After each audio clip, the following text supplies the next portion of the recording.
What is going on, amazing people? Back again with some free value for you. I just got off another consulting call with a client who is in the startup software space, and he just luckily proved the concept.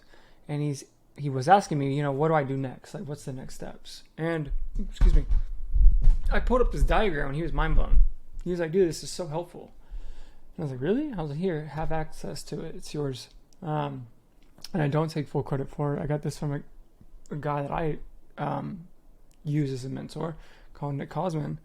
But I thought it would be of value to you, whoever is watching, as it was value to him. And just so you do know, if any document from whether it's this video or any other video that you see that you want access to, we give away everything in our Facebook group, the SaaS Marketing Oracle. So if you head over there, answer the questions, we'll let you in. Shoot me a DM, and someone on my team will shoot anything you need over to you. Let's jump into it. I'll try to keep this short since you're going to end up getting the document if need be. So you have product market fit, marketing, sales, building a sales team, and operations. The first bucket, right? The idea is, who is our ICP? ICP stands for Ideal Customer Profile. Some people call it Client Avatar. And what problem can we solve for that person? And what is the offer related to the problem that we're solving for that specific person?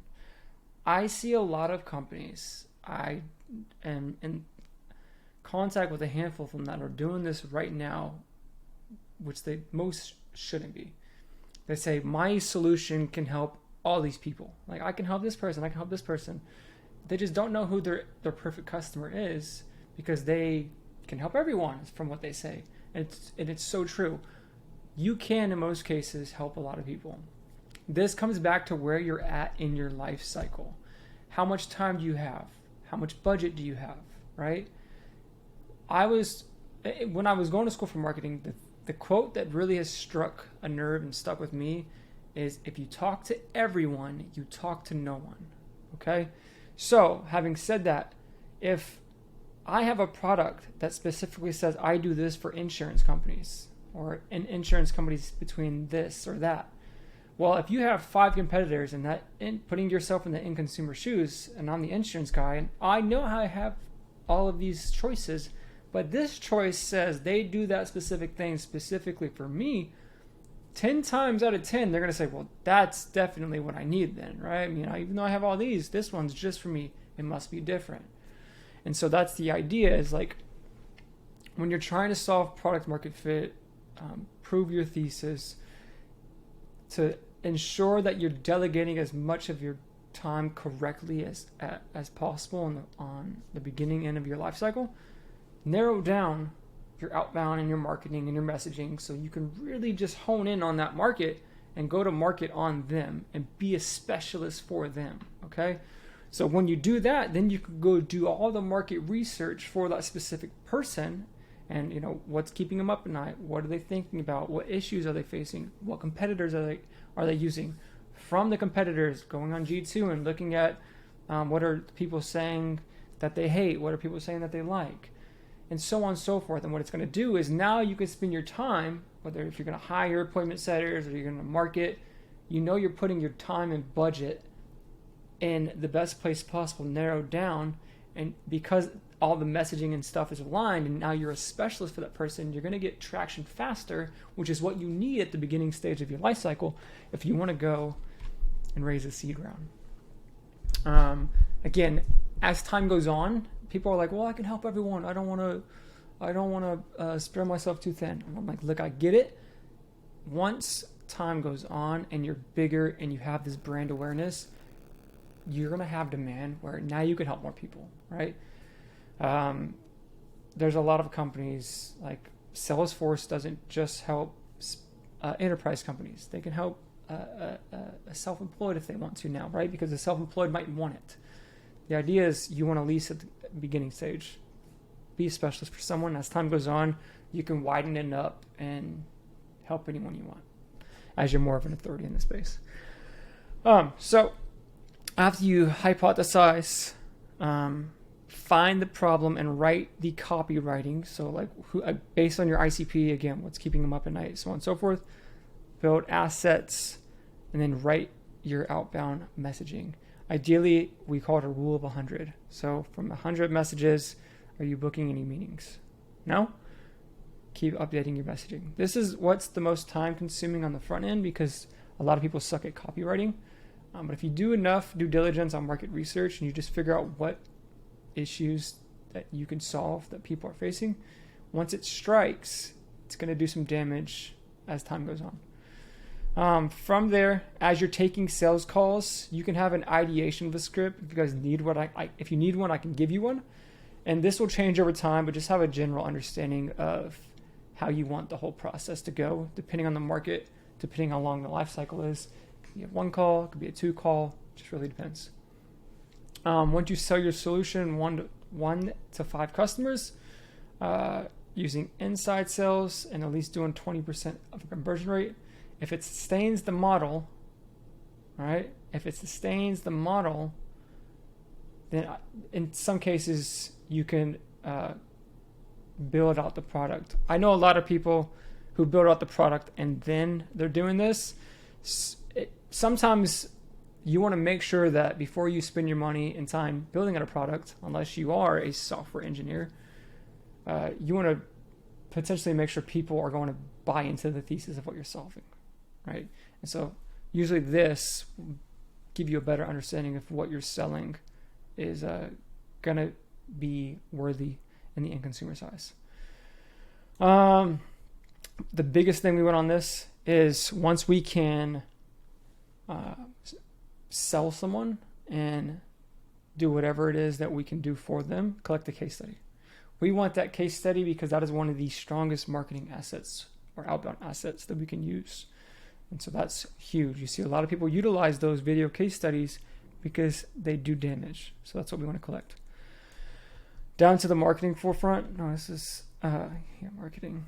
VSLs/webinars, thesis video, whatever you want to call it. If you don't know what a VSL is, go on YouTube, do yourself the due diligence of understanding how to craft a VSL. It's called a video sales letter. A guy named Dan Kennedy talks about the 7-hour rule. Someone needs to consume roughly 7 hours worth of content from you before being trustworthy enough to make a buying decision into what you have to offer. And a video sales letter, in most cases, helps depict who you are, what you do, why you built the product, and why they need it, and why they need it right now, contrary to all the other options they may have in the market. And so do your due diligence, go on YouTube, look up VSLs. VSLs are super powerful when done correctly. They could take a while to make. You might make multiple renditions of them, but once you find one that really converts and gets you demos and gets you discovery calls and you're able to actually pitch it from that, the conversion rate from the people who show up are usually a lot higher, right? The average conversion rate in the sales industry is like 20 to 30%. 20, I would say, more so than not. If you can craft a good VSL, the people who come from a VSL, in most cases, will convert 50 to 80%, depending on how good you are. From there, coming down to sales. As you're kind of working throughout the process, all of this stuff can be ironed out and changed. You just want to have a good understanding. So from the demo calls, crafting your sales scripts, redefining them, pitching them. Okay. Once you pitch them, are you closing it at 20% or higher? No. Do more pitches. Figure out what you need to do as far as like ironing out that process. And once you can get it above 20%, then you know you can move on where it's like, hey, from what I'm doing, is this going to sustain in the long term as far as a business model? Okay. Operations. So once you have all this ironed out, like, okay, this is the script that's converting. We know from this landing page, this VSL, we're getting this many bookings. From this many bookings, we're getting this many people to show up for disco calls. This many disco calls are turning into demo calls. These many demo calls are turning into this many conversions. These many demo calls have this many show up rate. This pitch does this. So once you have all those ironed out, when you just duplicate that process, what you could scale at, you've got to be really, really, really ironed in on your numbers. Once you have that, you can build out your sales team. So hire SDRs/BDRs. So these are your people who are going to do outbound for you. Email and LinkedIn primarily if you're in the B2B space. And again, trying to get people interested. If you have a VSL or webinar, VSL/webinar, they're almost the same thing. Pushing people to that to consume. And just keeping on track of their KPIs relevant to the stuff that you've ironed out already. And then working down to marketing, the fun part, the part that really gets the gears turning, that can really, really get you to the next level, where you're able to put $1 in and predictably know that you're going to get $5, $10, $15, $20, $30 out. So once you have all that ironed out, you have the sales team flushed out, the VSL is converting, what numbers are doing what, and you know that if you can just basically scale that based on the numbers, you can get to the next point, right? So having said that, create Facebook, Google, and LinkedIn ad accounts. Set up all the pixels so you can track everyone. Again, define that audience. Really understand when you're putting in your hard-earned money into marketing. Again, this comes back to understanding your ICP, which by this point you should really know. And when you get to this point, make sure that you are specifically talking to those people in your ads to get them to either come back here. And if you don't have a VSL and you have maybe your offer is sign up for free for your software, even just pushing them to a landing page that is a landing page tailored to just all over sign up for free, sign up for free, sign up for free.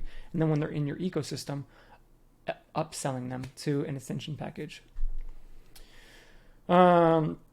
Create your ads and launch them. Does your funnel achieve a 2% conversion rate or higher? No. If not, keep testing. I mean, you're always going to be testing no matter what.